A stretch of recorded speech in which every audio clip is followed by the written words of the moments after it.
Before you get the keys to your property, you're going to pay closing costs. And a significant portion of that is legal fees and costs. And I know what you're thinking. What are these attorneys doing? What is taking so long? Why is it even costing so much? You know me, I got into it. I got into it with Faye Finisterre, attorney at law, and she explained the process to me and answered some of your questions. So let's do that together. And of course, we need to see what's going on at the house. I'm Kelly Johnley, and this is Bajan Renovation.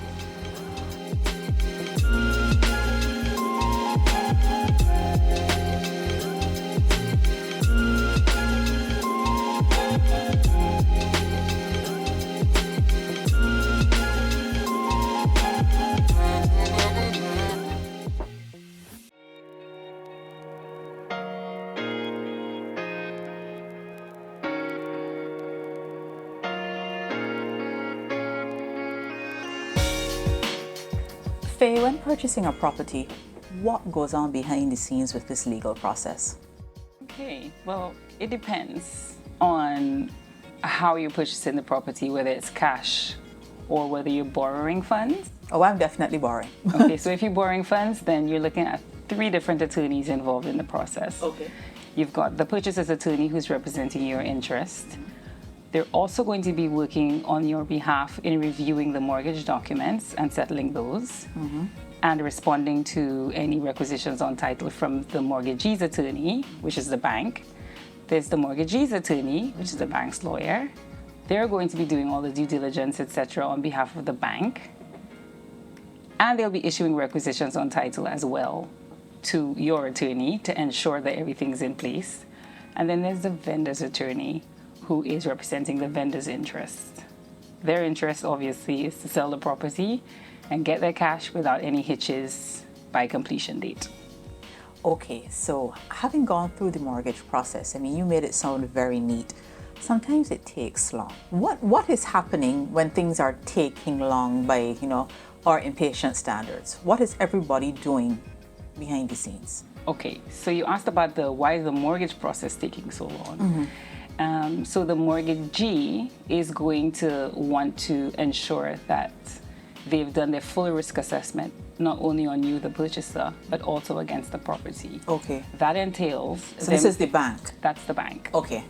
So the bank and its attorneys, the bank has its internal processes for due diligence against someone that they're lending money, but the bank attorney also has a legal role to play in drafting documents, settling all of the documents that are going to be used to secure the repayment of this money, and that could include personal guarantees as well as the mortgage. Okay. Then it might even be other security over other properties that you have if you're asking for a lot of money. They're also sending out requisitions on title to your attorney who's acting on behalf of the purchaser, just to ensure that they're doing a risk assessment against the property itself, that it doesn't have any liens, it doesn't have any encumbrances.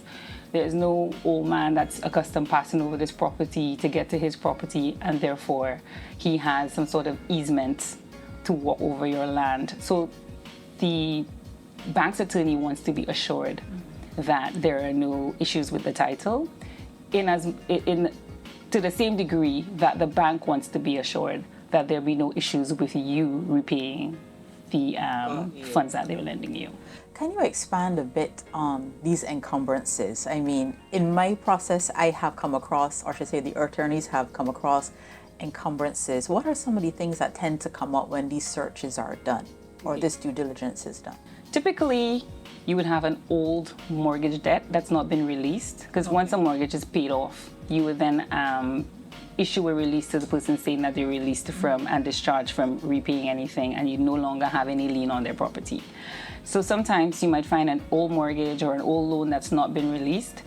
There's also Barbados Water Authority if there's unpaid rates, these become a charge legally against the property by virtue of the Barbados Water Authority Act. There's also maybe electricity poles or utility equipment that's on the property or must be accessed through the property.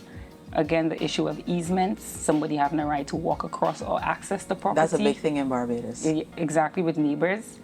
Then there might be squatters on your property, especially in Barbados where you have chattel houses. Someone could just come and build a wooden house and it's not attached to the property, but it's on the property, and you might have an issue removing that person. There's boundary lines that have to be confirmed. You might have a little old lady who has her kitchen garden that's just over the boundary mark. And what do you do there? So these are typically some of the encumbrances that you would get against a property. And all of the attorneys in the transaction, not necessarily the vendor, the purchaser's attorney and the bank's attorney will want to ensure that all of these things are taken care of, or that there's an undertaking that by completion they'll be taken care of. Oh, so y'all are not just there twiddling your thumbs? No, most of the time, no. Okay, so I know that the bank, when I was going through my mortgage process, they requested a lot of information from me. And I know I've heard it from other people. There's a temptation to be like, what do they need that for though? They asked for that already. How does the lack of information or timely information affect you on your end?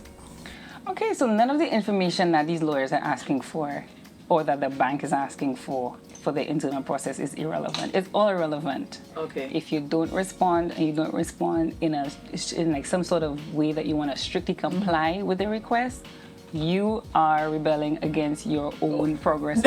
You are rebelling against your own progress. You need to just comply as strictly as possible with the information that's being asked.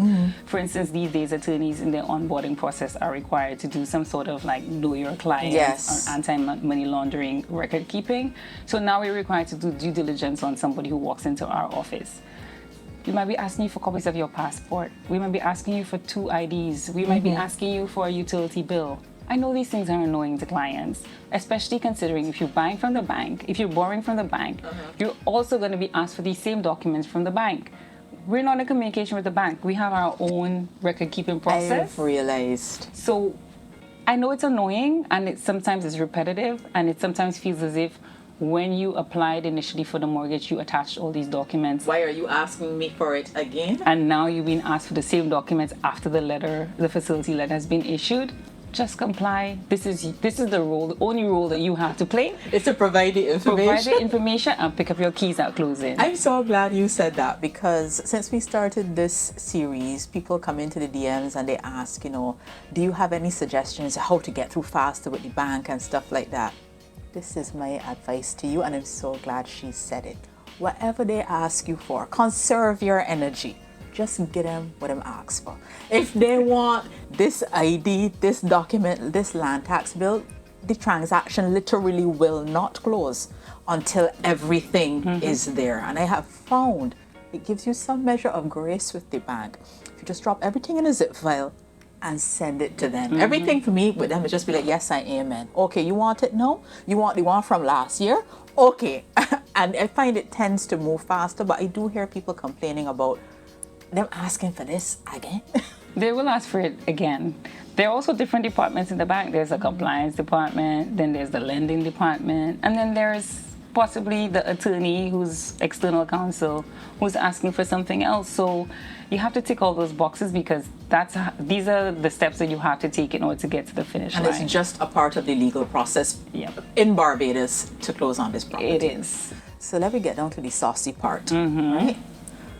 Why would it just cost so much money? What we paying all of this for? I mean, yes, you've explained to me, that different people are working with different teams, but is there a structure for legal fees? Is it a one-size-fits-all? Where does this fall into the closing costs? All right, so there will be expenses and then there'll be legal fees. Okay. The expenses typically would include searches, because in order to investigate your title, the attorney is going to send out a clerk or a paralegal to go to the land registry, the high court registry, looking for judgments to see whether or not, again, there's free and clear title. Okay. That has a cost. Budget maybe $250 for that. Okay. Later on, when you're coming down to the closing, you're going to have to send your clerk back out to the land registration department to adjudicate the amount of stamp duty and property transfer tax that's payable on the transfer document. They come back, they advise you, then you give them the funds, and then they record the actual conveyance, which now means that the property is registered in your name. Right.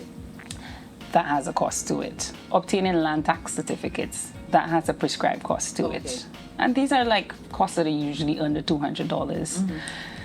Then you have the recording fees, which is $4 per folio. I can't calculate it. I can't tell you because a folio is not actually a full foolscap sheet. It's some legal. It's something. It's one of these legal things, and that's usually a very nominal cost compared to the thousands that you'll be paying the lawyer. And I know that's the part you're interested in. So on the attorney side, you're paying them also for their legal professional services. Right. The attorney is entitled to charge a number of different costs under the legal profession remuneration for non-contentious business rules 1997, which every Bajan knows as the scale fees. Okay. The scale fees prescribe a minimum amount that an attorney is allowed by this law to charge for transactions. It prescribes the calculation of the legal fees on working for a purchaser, a mortgagor, a mortgagee, and a vendor as a minimum on a sliding scale. Based on the value of the property? Based on the value of the property. To uncomplicate that, it's basically, let's just say 1.5 to 2% of the value of the property if you're working for the purchaser. If you're also working for the purchaser as a mortgagor, i.e. the person getting a mortgage, you charge half of the prescribed fee for that. So I've been told, and I mean I'm asking this question because somehow it doesn't seem like all the big lot of money that comes out in the wash. When I'm purchasing a house, I'm not just paying my attorney. No. And that, dear friends, is where the bill comes from. If you're purchasing a house and you're borrowing, you're also going to pay the bank's lawyers' fees. Okay. You're going to pay the bank. The bank has charges and fees that they're going to put into their own statement, and they're going to charge it to your mortgage account. Okay. Gentle reader, that is where it comes from. It's not just your attorney. It's the other one that you also absorb fees for. Okay, so now that we know that these fees are coming, is there anything that I can do as a purchaser to save? Are there any savings to be had in this? Yes, there are. Your bank might have an offer of waiving some fees or giving you sort of a credit towards fees. Okay. There's also the possibility of using the same attorney for multiple rules. I just outlined all of the different rules: vendor, purchaser, mortgagor, mortgagee. If you have the same attorney doubling up on rules, then you end up spending less money because the scale fees prescribe that you'll get a discount for using an attorney to have multiple rules. So I can ask the bank for their panel or their list of attorneys and work with one of their attorneys. And that you like. Okay, I can pick somebody that they work with because they usually work with several, right? Okay, and that, as you said, can help me save. So between that and I have seen some offers out there. I've seen 10,000 towards closing cost, 20,000 towards closing cost. Yes, I can see how that can make a difference. Yes, it on would. the bill. That's a big difference. Okay. Well, you know, we need somebody to blame when things are taking long. And it's you, right? So if we either blaming the bank or we blaming you, but the bank is now our friend, so we can blame you. Why do these things take long? If you're closing with cash, you go straight forward to the finish line. You know, do not stop. Do not stop. Do not pay $200. Go. Right? When you're working with a mortgage company, the mortgage company is again doing all of their risk assessments internally against you and against the property. There might be a very old title, like loads of previous owners. Deeds. Who have deeds, and each deed has to be checked. Every old debt, you have to make sure that it's been discharged and released. There might be a process where it's not been discharged or released, or that the title doesn't seem to be clear. It can be complicated, but typically you set a timeline of 3 months in the agreement for sale for closing. Okay. So what I'll tell you all, right, is that my quickest transaction was probably about my quickest one was 4 months. And that was in new build property. So there really was no checking around. It was through a developer. After that, I did a foreclosed property, and the legal process was about 7 months because there was some drama. You know, we had outstanding bills, stuff like that. The longest was the most recent. In fairness to the bank, they were consolidating a loan along with consolidating other mortgages along with this new one. And this new property was one where you had a parent who was deceased, who left it to a child and left it to their child, and you still had to now go and establish ownership and stuff like that. So that took almost 10 months, but it was a more complex process because you had the other properties coming on board. So just to give you guys an idea, you know, eat your Wheaties, this could be a process. It could be a process, and especially where you speak about estates and someone who's died, they have not yet taken out letters of administration in order to perfect the title, passing from the dead person to the person, the family member who's trying to sell it to you. There might be issues there that need ironing out. So yeah, it's unpredictable. Unpredictable, I think that's it. It's unpredictable. But now you know, and hopefully you can navigate these waters a little more confidently. I'm Kelly Johnley, and that's Bajan Renovation.